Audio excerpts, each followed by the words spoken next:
The intensity is rising, and the stakes have never been higher for the Philadelphia 76ers as they prepare for a brutal postseason showdown against the Boston Celtics. Despite the massive hurdle of missing Joel Embiid to surgery recovery, the Sixers are looking to defy the odds and prove that stars like Tyrese Maxey and Paul George can lead a charge against the top-seeded Celtics at TD Garden. Will this be the year the Sixers finally break their historic playoff drought against Boston?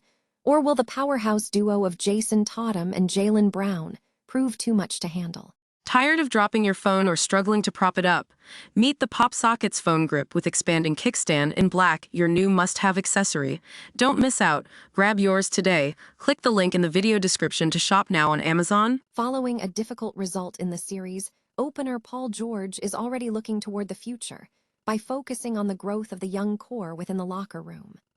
Rookies like VJ Edgecombe and second-year prospects Adem, Bona, and Justin Edwards are facing the ultimate test of speed and intensity on the playoff stage for the very first time. George insists these critical reps are essential for their development as the Sixers fight to stay competitive in this high-pressure environment.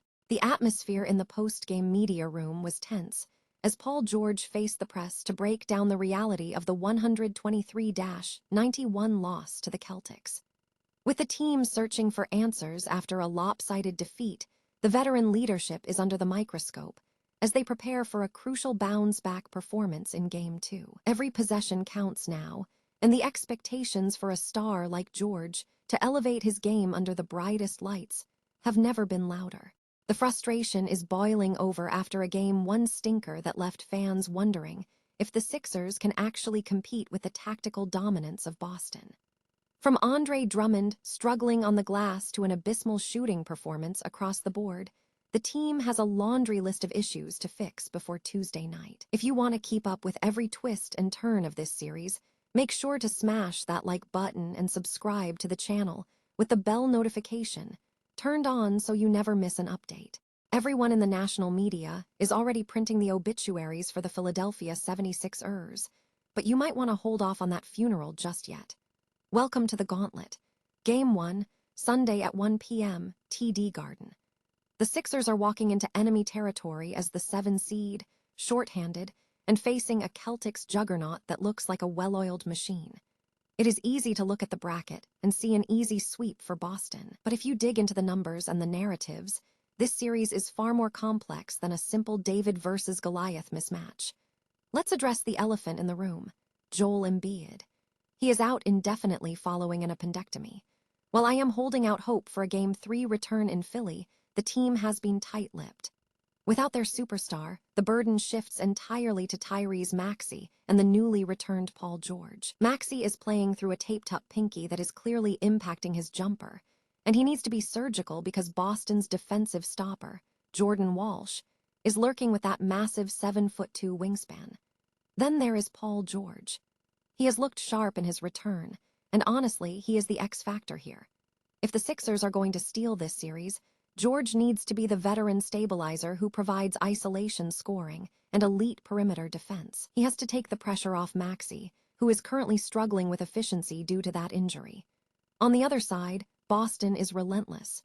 Joe Mazzulla has created a system that is efficient, fast, and deadly from deep, but there is a glimmer of hope. The Celtics love their half-court pace, ranking dead last in transition frequency. If the Sixers can force Boston to play at a breakneck speed, they can disrupt that rhythm. We saw it on opening night when Maxey and VJ Edgecombe combined for 74 points to snag a win in Boston. That proved this roster has the DNA to compete in that building. Of course, the concerns are real.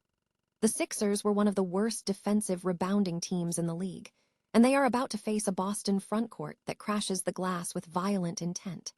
If Nemias Quetta repeats his career-high performance against them, this will be a short, ugly series. They also desperately need more from their bench. Relying on a 3-man rotation simply won't cut it. We need to see Justin Edwards enter the mix.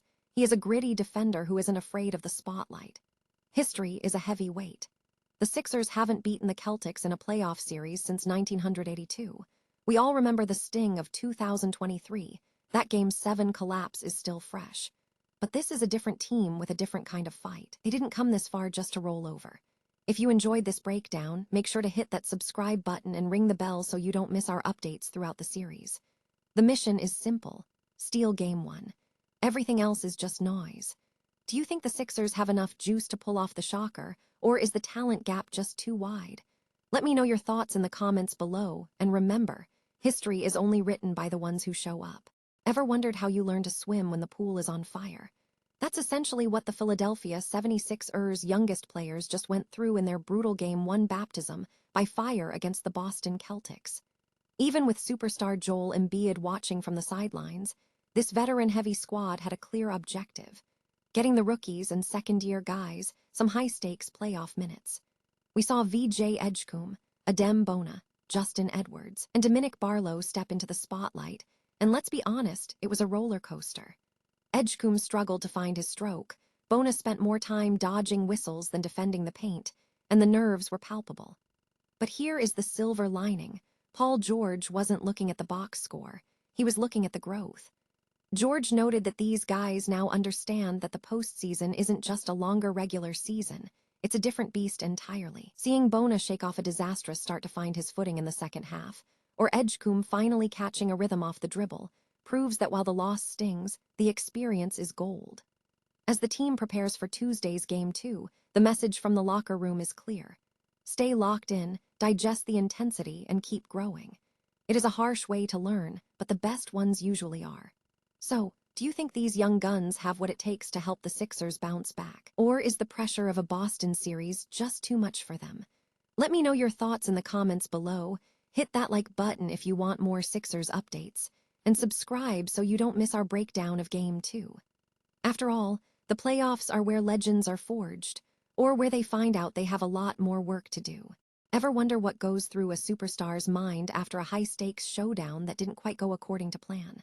On April 19, 2026, the scoreboard told a tough story. The Boston Celtics walked away with a 123-91 blowout victory over the Philadelphia 76ers. It's the kind of loss that stings, especially when you're looking for answers on the big stage. Following the final buzzer, Paul George stepped up to the podium to face the music.